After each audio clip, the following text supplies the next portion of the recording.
கொழும்பு முகத்துவாரம் நாவலர் மணி மண்டபத்தில் இந்த வருடாந்த நிகழ்வு நேற்று நடைபெற்றது. அன்னை ஆதிபராசக்தி ஆசிரமத்தின் கீழ் இயங்கும் அன்னை அபிராமி அறநெறி பாடசாலை மற்றும் அன்னை அபிராமி அறநெறி சங்கத்தின் ஏற்பாட்டில் இந்த நிகழ்வு நடைபெற்றது.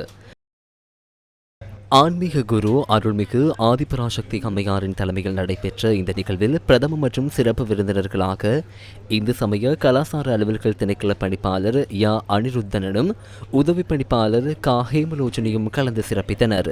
பாடசாலை என்று நாம் கல்வியை கற்கின்றோம். ஆனால் தெய்வ நிலை இல்லாமல் எதுவையும் சாதிக்க முடியாது என்பதுதான் இன்றைய இயற்கை சீற்றங்கள். அந்த சீற்றத்தை எதிர்பார்த்து இருந்தோமா? இல்லை. பெரியோர் சிறியோர் என்று நினைத்ததா? ஜாதி மதம் என்று நினைத்ததா? பணக்காரன் ஏழை என்று நினைத்ததா? ஒன்றுமே இல்லை. அனைவரையும் அடித்து சென்றது. இதில் நாம் தெரிய வேண்டும், நம்முடைய வாழ்க்கை என் நேரத்தில் எப்படி எந்த முறையில் செல்லும் என்பதை நாம் அறியவில்லை. இதன்போது அறநெறி பாடசாலை மாணவர்கள் மற்றும் ஆசிரியர்களின் கலை படைப்புகளும் நிகழ்வினை அலங்கரித்தன.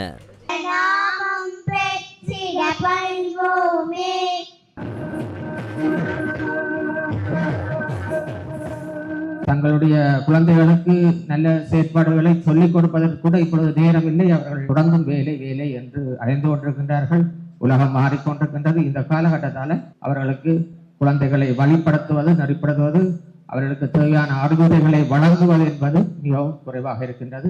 மாணவர்கள் அதிகமாக இருக்கின்ற சமூக மீடியாக்கள் மற்றும் தொழில்நுட்ப ரீதியான பிரச்சனைகளால அவர்கள் பல்வேறு அறிவுகளை தாங்களாகவே ஈடுபட்டு அதனாலே அவருடைய மனம் வேறு திசைகளில் செல்லக்கூடிய வாய்ப்புகள் உள்ளன.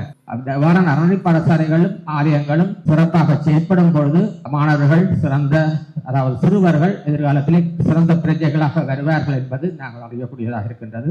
அன்னை அபிராமி அறநெறி பாடசாலை நடாத்திய ஆன்மீக பொது கல்வி பரீட்சையில் சித்தியடைந்த மாணவர்கள் மற்றும் ஆசிரியர்களுக்கான சான்றிதழ்களும் இதன்போது வழங்கப்பட்டன.